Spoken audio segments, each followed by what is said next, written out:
In each case we have to find the domain. हर case में भैया हमको क्या निकालना है, डोमेन निकालना है। आइए देखते हैं, पहला सॉल्व करते हैं। तो डोमेन का मतलब होता है अंदर का सामान must be greater than equal to 0 होना चाहिए।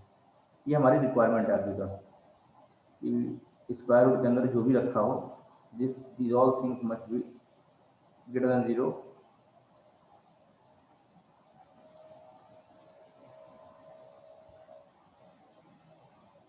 तो पहला करेंगे हम। तो हम कह रहे हैं ना कि सबसे पहले ना डिस्क्रिमिनेंट निकाल लिया। अगर डिस्क्रिमिनेंट नेगेटिव होगा तो क्वेश्चन सॉल्व नहीं करना पड़ेगा, अगर डिस्क्रिमिनेंट पॉजिटिव होगा तो क्वेश्चन सॉल्व करना पड़ेगा, बस ये मतलब है। अब पहले का डिस्क्रिमिनेंट देखते हैं। पहले का डिस्क्रिमिनेंट कितना है, बी स्क्वायर माइनस, एक बात और, अगर सुनो ध्यान दो, a x square plus b x plus c, a and C are of opposite sign, ये क्वाड्रेटिक इक्वेशन हम लोग पढ़े होंगे। In a square x square plus b x plus c, if एक थ्योरी दे रहा हूँ ताकि आपको बार बार डिस्क्रिमिनेंट चेक न करना पड़े, आपको बार बार डिस्क्रिमिनेंट चेक न करना पड़े, उसके लिए शॉर्टकट देख लो। In a x square plus b x plus c, if A and C are of opposite sign, then discriminant is always positive. Discriminant is always positive और equal to greater than equal to 0, ठीक है, equal to 0 भी हो सकता है, B square equal to 4ac हो जाए। और क्या कह रहे हैं हम, if A and C are of same sign, are of same sign, if A and C are of same sign, अगर वो सेम साइन के होते हैं तब यहाँ डिस्क्रिमिनेंट कुछ भी हो सकता है, तब यहाँ डिस्क्रिमिनेंट डी कैन बी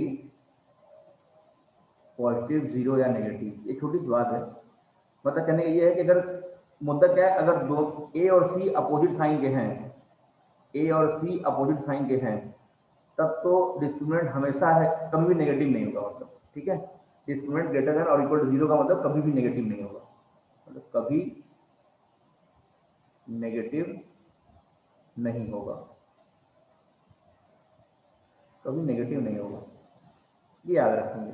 तो साफ साफ सी बात देखो, यहाँ पे ए 1 है और बी कितना है, तो यहाँ सी कितना है -12, तो अपोजिट साइन के हैं, पॉजिटिव नेगेटिव डिस्क्रिमिनेंट पॉजिटिव ही होना है। और रख के देख लेते हैं, तो बी स्क्वायर मतलब 1 और -4 -4, ए और सी कितना है -12, तो चूंकि ये माइनस प्लस बन जाएगा ना, तो 12 पे 48 और 1 49, 49, तो यहाँ 49 बन जाएगा भैया, ठीक है, क्या बन जाएगा 49 बन जाएगा वो।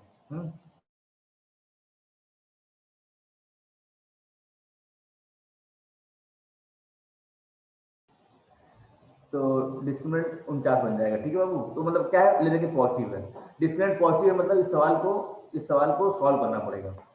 डिस्क्रिमिनेंट पॉजिटिव मतलब सवाल को सॉल्व करना पड़ेगा, मतलब दिस कैन बी, क्योंकि अगर डिस्क्रिमिनेंट पॉजिटिव होता है तो ग्राफ जो है कट करता है ना, तो यहाँ पॉजिटिव भी है, 0 भी है, नेगेटिव भी, तो इस सवाल को सॉल्व करना पड़ेगा, चेक करना पड़ेगा किस किस वैल्यू के लिए ये graph greater than equal to 0 है। डिस्क्रिमिनेंट नेगेटिव होता है तो सवाल सॉल्व नहीं करना पड़ता, हम डायरेक्ट आंसर दे देते हैं, बस इसीलिए हम लोग को डिस्क्रिमिनेंट का रूल जानना चाहिए। एक छोटा सा थ्योरी है, बहुत बड़ा थ्योरी नहीं है। नाउ अब क्या होगा, डिस्क्रिमिनेंट पॉजिटिव आ गया, इसका हमको सवाल सॉल्व करना है। सवाल क्या सॉल्व करना है, सवाल ये सॉल्व करना है कि रूट के अंदर जो भी आइटम है x square minus x sorry plus x और -12, this must be what greater than equal to 0, ये ऐसा होना चाहिए। तो सॉल्व करेंगे इसको, परफेक्ट स्क्वायर में बनाओ या चाहे आप इसको फैक्टराइज कर लो। हमें दिख रहा है ये लिखा है x+3, नहीं ये लिखा है x+4 और x-3 लिखा है, आप लोग को दिख रहा है क्या, फैक्टराइज कर पाओगे इसको, 4x - 3x करोगे, 4 3 12 बन जाएगा और ये बन जाएगा। यहाँ से क्या है बात, ग्रेटर देन इक्वल टू की नंबर लाइन लगाएंगे, यहाँ पे नंबर लाइन बनाएंगे भैया, और नंबर लाइन पे रूट्स को लिख लेंगे, -4 और 3, यहाँ प्लस माइनस प्लस, क्योंकि सबका पावर ऑड है। ग्रेटर देन की बात है तो इसके इधर और इसके इधर, तो हमारा x क्या आएगा, x बिलोंग्स टू -इनफाइनाइट से -4 पे क्लोज यूनियन 3 से इनफाइनाइट, 3 पे क्लोज इनफाइनाइट पे ओपन, ठीक है। ये हो सकता है, या बहुत लोग लिख सकते हैं x belongs to whole real number except ये बात, एक्सेप्ट -4 से 3, पूरे रियल नंबर में से अगर ये रीजन घटा दें तो उसका मतलब यही निकलेगा। तो यही आपका डोमेन हो गया, यही क्या आपका डोमेन भी है। तो पहले का सोल्यूशन हो गया आपका ये, पहले का डोमेन आपका ये आ गया। मैं ये कह रहा हूँ कि हमको ये इनइक्वालिटी सॉल्व करना पड़ा केवल इसलिए क्योंकि यहाँ पे डिस्क्रिमिनेंट पॉजिटिव था। डिस्क्रिमिनेंट पॉजिटिव मतलब रियल रूट्स मिलेंगे, मतलब यहाँ पे ये जो वैल्यू है पूरी पॉजिटिव भी हो सकती है, नेगेटिव भी हो सकती है और जीरो भी हो सकती है। देखो ना, पॉजिटिव भी है ये वैल्यू, नेगेटिव भी है और यहाँ जीरो भी है। तो इसलिए हमको यहाँ पे क्वेश्चन सॉल्व करना पड़ा। तो अगर डिस्क्रिमिनेंट लेस देन जीरो होता है तो वो क्वेश्चन सॉल्व नहीं करना पड़ता है। मैं इसे एडवांस बनाता हूँ डिस्क्रिमिनेंट लेस देन जीरो। जैसे आओ क्वेश्चन नंबर 2 देखते हैं, इसको इसका सोल्यूशन जल्दी से लिख लो, आगे बढ़े। देखिए अब मैं दूसरा कर रहा हूँ, दूसरे में ज्यादा क्लियर होगा। जैसे दूसरा है, सर क्यों डिस्क्रिमिनेंट हम लोग पढ़ते हैं, तो दूसरे का डिस्क्रिमिनेंट क्या है, देखो ए और सी, ए 1 है, बी 2 है, सी भी 2 है, ए बी सी कंपेयर करो।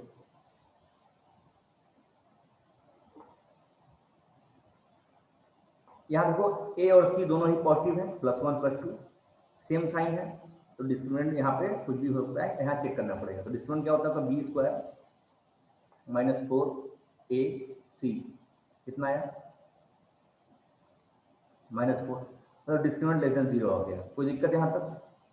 डिस्क्रिमिनेंट लेस देन जीरो आ गया और ए 1 है, ए 1 है मतलब ए पॉजिटिव है, 1 इज पॉजिटिव नंबर, ए 1 है मतलब ए पॉजिटिव नंबर। अच्छा, डिस्क्रिमिनेंट अगर लेस देन जीरो होता है और ए पॉजिटिव होता है तो इन दोनों का मतलब ये होता है कि जो हमारा क्वाड्रेटिक इक्वेशन है ये हमेशा पॉजिटिव होगा। ये थ्योरी हमने पढ़ी है, एक बार हाँ बोल दो प्रेम से तो। Yes sir. अच्छा, तो इसका मतलब ये तय हो गया कि क्योंकि डिस्क्रिमिनेंट लेस देन जीरो है और ए पॉजिटिव है तो ये पूरी वैल्यू हमेशा पॉजिटिव होगी। मतलब हमें डरने की बात ही नहीं है, हमें डरने की बात ही नहीं है। This is always positive, hence for all x belong to real number. पूरे एक्स रियल नंबर के लिए ये हमेशा पॉजिटिव है, क्योंकि ये थ्योरी वहां होल्ड कर रहा है। Hence domain of function belong to real number. यहाँ हमको सॉल्व नहीं करना पड़ा, वहीं पिछले सवाल में हमको सॉल्व करना पड़ा था। यहाँ हमने सवाल सॉल्व ही नहीं किया, डायरेक्ट इस थ्योरी को जानते हुए हमने डायरेक्ट बोल दिया इसका डोमेन पूरा रियल नंबर। क्यों? क्योंकि ये आइटम हमेशा पॉजिटिव होगा। हमेशा पॉजिटिव क्यों होगा? क्योंकि इसका डिस्क्रिमिनेंट लेस देन जीरो है और ए ग्रेटर देन जीरो है। दिस इज द फायदा ऑफ नोइंग डिस्क्रिमिनेंट। तो इसका डोमेन हमने डायरेक्ट निकाल दिया। क्या है, दोनों सवाल में अंतर क्लियर है? ये मेहनती था, या मेहनत लगवाया, इसमें मेहनत नहीं लगी। तो डिस्क्रिमिनेंट लेस देन जीरो होता है तो मेहनत नहीं लगता है, बस ये बोलने का मतलब था, इसलिए हम लोग इतना पढ़े थे। बोलो आया? Yes sir. यस सर, आ गया। अच्छा सर, इससे फायदा क्या होता है बेटा? इससे समय बचता है। जैसे एग्जाम में अगर ये क्लियर है, आप पहले डिस्क्रिमिनेंट चेक कर लिए, अगर निगेटिव है तो क्वेश्चन सॉल्व ही नहीं करोगे ना, डायरेक्ट कंक्लूड कर दोगे वैल्यू पॉजिटिव की निगेटिव है, तो समय बच जाता है। और इसीलिए जिस बच्चे को ये कॉन्सेप्ट नहीं क्लियर होता वो बैठ के लगाएगा, वो बाद में पाएगा कि अरे ये तो पॉजिटिव है ही है, तो कहीं ना कहीं उसका समय जाएगा। उस समय बचाने के लिए भविष्य में अभी हम समय लगा रहे हैं अपना। अभी हम आप लोग को इसको बहुत बेसिक्स बता रहे हैं, एंड ट्रस्ट में बेटा बहुत ही ज्यादा बेसिक्स बता रहे हैं। इतना बेसिक्स नहीं मिलेगा आपको बुक्स में, इसलिए थ्योरी बहुत इंपॉर्टेंट है। और हर बार मैं बच्चों से ही कहता हूँ कि जो हम कहते हैं उतना ही करो, उतना ही बहुत होता है, हम कुछ छोड़ेंगे ही नहीं। जैसे ना हम कोई टॉपिक, एक पिन मात्र का भी टॉपिक नहीं छोड़ेंगे, कभी कदार छूट जाता है हमसे तो बाद में कवर कर देते हैं, लेकिन कवर जरूर कर देते हैं। ठीक है भैया? तो कहने मतलब नोट्स बड़े प्रेम से बनाइएगा, क्योंकि हर बात पूरी किताब लिखवाता हूँ मैं अपने भाषा में, पूरी किताब बनवाता हूँ। आपका जो नोट्स होता है, तो आपका नोट्स एक कंप्लीट किताब होगा, उसमें एग्जाम्पल ढेर सारे होंगे, मेरी थ्योरीज होंगी, कहानियां होंगी प्यारे प्यारे, अगर आप लिखोगे तो। ठीक है भैया? तो यह क्वेश्चन नंबर 2 का सोल्यूशन हो गया, आप लिख चुके होंगे। क्वेश्चन नंबर 3 पे आता है। क्वेश्चन नंबर 3 भी हम ही करेंगे। इतना मेहनत हम केवल इसलिए कर रहे हैं ताकि हम ये कॉन्सेप्ट आपको सिखा सकें। ये कॉन्सेप्ट बहुत इंपॉर्टेंट है, इस बात को हम जानते हैं, बस इसलिए हम बहुत मन से पढ़ा रहे हैं, एकदम दिल लगा करके। हाँ, दिल लगा ये लिया, ऐसे पढ़ा रहे हैं, समझ रहे हो नहीं? हाँ। क्वेश्चन नंबर 3 का सोल्यूशन। अब क्या कह रहा है यहाँ पे? ए कितना है बेटा? ए है -2, ओके। बी कितना है बाबू? बी है 4। सी कितना है बेटा? सी है -3। अच्छा, ए और सी सेम साइन के हैं, दोनों नेगेटिव हैं, सेम साइन के हैं।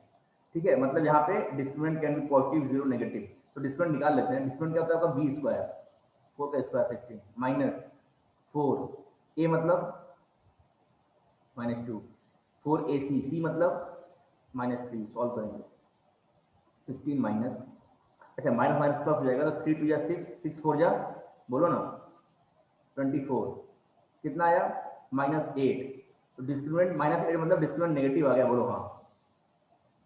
Yes sir. अच्छा बेटा, डिस्क्रिमिनेंट नेगेटिव आ गया और ए क्या है, ए पॉजिटिव है कि नेगेटिव है, हिंदी में बोलो। नेगेटिव है। बहुत बढ़िया, ए इज नेगेटिव। पहले बच्चों एक बात बताओ, अगर डिस्क्रिमिनेंट नेगेटिव है और ए भी नेगेटिव है तो हमने थ्योरी क्या लिखवाया है? हमने थ्योरी लिखवाया है कि पूरा का पूरा जो क्वाड्रेटिक इक्वेशन होगा वो क्या होगा? नेगेटिव होगा। क्या बात है, क्या बात है, पूरा का पूरा क्वाड्रेटिक इक्वेशन जो होगा वो क्या होगा? नेगेटिव होगा। क्या ये थ्योरी है हमारे पास? बोलो हाँ है। भगवान के लिए हाँ बोलो। Yes sir. तो हम कह रहे हैं ये थ्योरी सर आपने लिखवाया है, वाह। तो ठीक है सर, अब क्या होगा? ओ तेरी, इसका मतलब सर ये वैल्यू तो हमेशा नेगेटिव होगी for all x belongs to real number. अब ऐसे केस में डोमेन क्या देंगे? हम कह रहे हैं मेरा डिमांड क्या है? मेरा डिमांड था कि this value should be greater than equal to 0, but we have observed, हमने पाया क्या? हमने पाया ये कि ये वैल्यू तो हमेशा नेगेटिव होगी for all x belongs to real number. दुनिया में कोई भी एक्स की वैल्यू, मतलब दुनिया में कोई भी रियल नंबर उठा करके आप इस इक्वेशन में डाल दो, ये इक्वेशन हमेशा नेगेटिव होगा। आप रख के देख लो, आप रख के देख लो। सर तब तो इस स्क्वायर रूट में नेगेटिव इनपुट तो हम लेंगे नहीं। हम कहें हाँ बिल्कुल सही कह रहे हो, मतलब यहाँ पे ऐसा हम कोई एक्स नहीं लेंगे, यहाँ पे ऐसा हम कोई एक्स नहीं लेंगे। क्यों? कुछ भी ले लोगे तो वैल्यू नेगेटिव हो जाएगी, कुछ भी ले लोगे तो वैल्यू नेगेटिव हो जाएगी और स्क्वायर रूट नेगेटिव बचेगा नहीं। तो ऐसे केस में हमारा जो डोमेन होगा, वो क्या होगा? फाइव होगा। डोमेन क्या होगा? फाइव होगा, नल सेट। कोई वैल्यू यहाँ पे नहीं लेंगे, ठीक है? या एक्स बिलोंग टू फाइव लिख लो। क्यों? क्योंकि x बिलोंग टू x के सारे रियल नंबर के लिए ये वैल्यू नेगेटिव है, मतलब ये value greater than equal to 0 हो, ऐसा कोई x है ही नहीं, ऐसा कोई x है ही नहीं। यहाँ पे डोमेन 5 है, मतलब ये फंक्शन वैलिड ही नहीं है, तो यार यू कैन से ये फंक्शन बनेगा ही नहीं, ठीक है? ये 5 है, बोलो समझ में आया क्या? यहाँ पे डोमेन 5 है, बोलो समझ में आया क्या? Yes sir. तो दिस इज द फायदा of knowing discriminant, this is the फायदा ऑफ नोइंग डिस्क्रिमिनेंट। बहुत इंपॉर्टेंट लेक्चर चल रहा है। डिस्क्रिमिनेंट जान के, अच्छा तो फायदा क्या हुआ? डिस्क्रिमिनेंट जान रहे हैं हम कि नेगेटिव है, ए नेगेटिव है, तो हमने क्वेश्चन सॉल्व भी नहीं किया। By only knowing the theory ये हमेशा नेगेटिव होगा, मतलब स्क्वायर रूट नेगेटिव बचता नहीं, मतलब ये सवाल में हम फाइव लेंगे, डोमेन यहाँ कुछ नहीं लेंगे, नल सेट, इसका डोमेन कुछ नहीं है, मतलब कोई आउटपुट नहीं मिलेगा, ये बिल्कुल बर्बाद फंक्शन है। मशीन खराब हो गई है, मशीन खराब हो गई भैया, ठीक है? कुछ ले ही नहीं रहा है अंदर, ऐसी मशीन बनाया हूँ जो अंदर कुछ ले ही नहीं पा रहा, इनपुट ले ही नहीं पा रहा। बोलो समझ में आया क्या? अगर समझ में आ गया तो बेटा अब मैं उम्मीद करता हूँ कि क्वेश्चन नंबर 4 का आंसर आप लोग दे दो तो बड़ा मतलब मजा आ जाए। समय शुरू होता है अब। तो ठीक है, ये हमारा सॉल्यूशन रहा और सवाल समाप्त होता है। कल हम लोग मिलेंगे अपने समय पे। Bye bye, take care.